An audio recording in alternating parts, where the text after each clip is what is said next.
तो प्रफुल्ल कितना झूठ बोलोगे यार, कितना झूठ बोलोगे भाई। झूठ बोलने की भी हद होती है। उस चीज को ध्यान रखना, एक एक चीज का हिसाब करूंगा, तुम्हारा एक एक पन्ना खोल दूंगा मैं। हिसाब देते देते थक जाओगे, चप्पल घिस जाएगी कोर्ट का चक्कर काटते काटते। उन्होंने गलत सेल का वादा किया। हमें जो टेंटेटिव सेल दी थी वो करीब 10 से 15 हजार रुपए की दी थी पर डे की। इंदौर में उसने 7 लोगों को फ्रेंचाइजी बेची थी, 30-10 लाख रुपए में फ्रेंचाइजी बेची। और एक चाय की दुकान को खोलने के लिए उसने कम से कम इनमें 30-30 लाख रुपए लगवा दिए। प्रफुल्ल भाई ना किसी का फोन उठा रहे हैं, ना ही उनकी टीम में कोई फोन उठा रहा है मेरा। कंटिन्यूअसली मैं 4 महीने से ट्राई कर रहा हूँ। एमबीए चाय वाला ने उनके साथ फ्रॉड किया। दावा किया गया कि फ्रेंचाइजी देने के नाम पर उनके साथ स्कैम किया गया। प्रफुल्ल बिल्लौरे जो अब तक हर किसी को मोटिवेट करता आया है, जिस बंदे को एक वक्त पर लोग अपना इंस्पिरेशन मानते थे, आज उसी बंदे को ढेर सारी गालियां पड़ रही हैं। उसके बहुत सारे आउटलेट्स बंद हो चुके हैं और लोगों ने प्रफुल्ल को एक फ्रॉड बोलना तक शुरू कर दिया है। Now the question over here is why. MBA चाय वाला के फाउंडर प्रफुल्ल बिल्लौरे काफी समय से सोशल मीडिया पर ट्रेंड कर रहे हैं। सबसे पहला रीजन तो उन्हें एक पनौती का टैग दिया गया है, जिसके साथ भी वो फोटोज क्लिक करवा रहे हैं, उसका डाउनफॉल स्टार्ट हो जा रहा है। और दूसरा रीजन तो बहुत ज्यादा सीरियस है, क्योंकि उनके ऊपर इल्जाम लगाया गया है कि उन्होंने जितने भी एमबीए चाय वाला के अंडर फ्रेंचाइजीज बेची हैं वो अच्छा परफॉर्म नहीं कर रही और लोगों को बहुत सारा नुकसान हो रहा है। 4 अप्रैल 2023 इंदौर में रहने वाले आशीष तिवारी पुलिस स्टेशन में जाकर एमबीए चाय वाला के डायरेक्टर प्रफुल्ल बिल्लौरे के अगेंस्ट एक एफआईआर दर्ज करवाते हैं। एफआईआर के अकॉर्डिंग प्रफुल्ल की कंपनी ने फ्रेंचाइजी फी के नाम पर 10 लाख रुपए उनसे लिए और वादा किया कि आपके आउटलेट में मिनिमम डेली बेसिस पर 10 से 15 हजार रुपए की सेल होगी। लेकिन 15 हजार रुपए तो बहुत दूर की बात है, डेली 1500 रुपए की तक सेल नहीं हो रही। देश भर से बहुत सारी एफआईआर कंप्लेंट की जा रही है। इंदौर, प्रयागराज और बहुत सी सिटीज जहां पर उन्होंने अपनी फ्रेंचाइजी ओपन की है। प्रफुल्ल बिल्लौरे के ऊपर अब तक 30 से भी ज्यादा एफआईआर दर्ज की जा चुकी हैं और हो सकता है कि नंबर अभी और बढ़ेगा। इंडिया में ये एक नया ट्रेंड चल रहा है, जहां पर अपनी डिग्री के नाम से कोई भी पानी पूरी या चाय का ठेला खोल दो। भाई ये जो बीसीए चाय वाला आपने अपने ठेले का नाम रखा है, ये आइडिया कहां से आया? भाई जी पहली बात तो एक स्टार्टअप है, ठेला नहीं बोलते इसको। और दूसरा कि मोदी जी ने कहा था कि कुछ इनोवेटिव करो, कुछ नया करो, कुछ खुद का करो, तो बस कर दिया। ये है मेंटोस जिंदगी।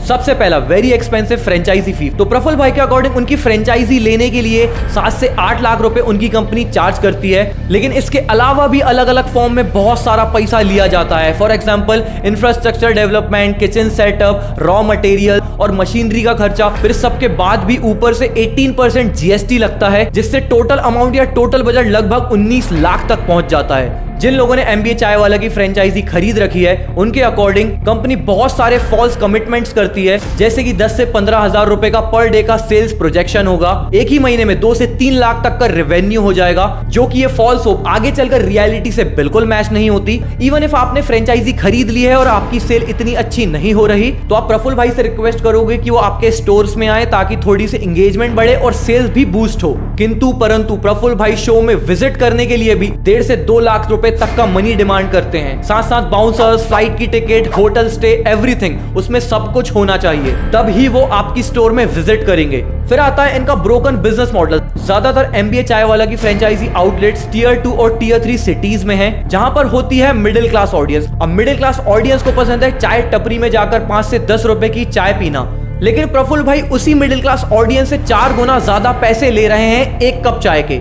टेक्निकली आप एक अफोर्डेबल सेगमेंट वाले बंदे को एक सब प्रीमियम कैटेगरी का प्रोडक्ट बेचने की कोशिश कर रहे हो, तो सेल कहां से आएगी भाई? नहीं आएगी। एमबीए चाय वाला की जो टारगेट ऑडियंस है वो मिडिल क्लास चाय टपरी में पीने वाली ऑडियंस। जब वो एक्चुअली सब प्रीमियम सेगमेंट की चाय देखती है 40 या 50 रुपए की, तो उसे वो बहुत ज्यादा महंगी लगने लगती है और ऐसे में फ्रेंचाइजी आउटलेट्स को लॉस होना तो गारंटीड था।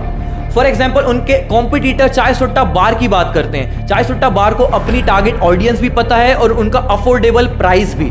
इनफैक्ट चाय सुट्टा बार की ज्यादातर कमाई उनके दूसरे डिफरेंट प्रोडक्ट से होती है। For example shake, sandwiches, Maggi etcetera. और चाय सुट्टा बार एक हाईली प्रॉफिटेबल और सक्सेसफुल बिजनेस है। एमबीए चाय वाला के केस में उनका ऐसा कोई खास यूएसपी या खास हीरो प्रोडक्ट नहीं है। अनुभव मित्तल हमेशा से शार्क टैंक इंडिया में कहते आए हैं कि आपका एक यूएसपी या एक हीरो प्रोडक्ट होना चाहिए जिसकी सबसे ज्यादा सेल्स होती हो। लेकिन एमबीए चाय वाला के केस में ऐसा कोई भी खास यूएसपी नहीं है। वो सिर्फ अपने नाम को मार्केट कर रहे हैं और खुद को famous.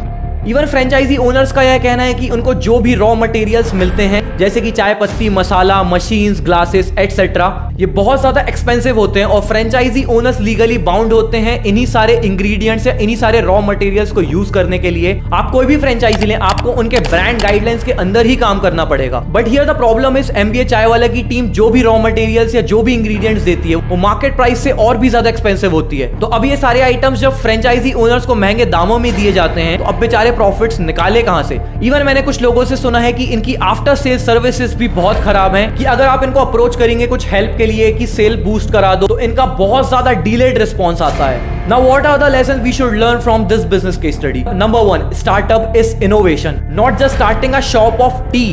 Number 2, don't buy emotions, don't buy convenience. Buy a thing that creates value for you. अश्नी Grover हमेशा कहते हैं इमोशंस के साथ बिजनेस नहीं किया जा सकता, बिजनेस के लिए ट्रस्ट जरूरी है। And last but not least, ये फेक मोटिवेटर्स या फेक गुरुज को फॉलो करना बंद करो, क्योंकि भाई जिसको सीरियसली लाइफ में कुछ उखाड़ना है ना, उसे किसी मोटिवेटर की जरूरत नहीं। So that's it from my side guys. If you are new to the channel please hit that red subscribe button and I will see you in the next one.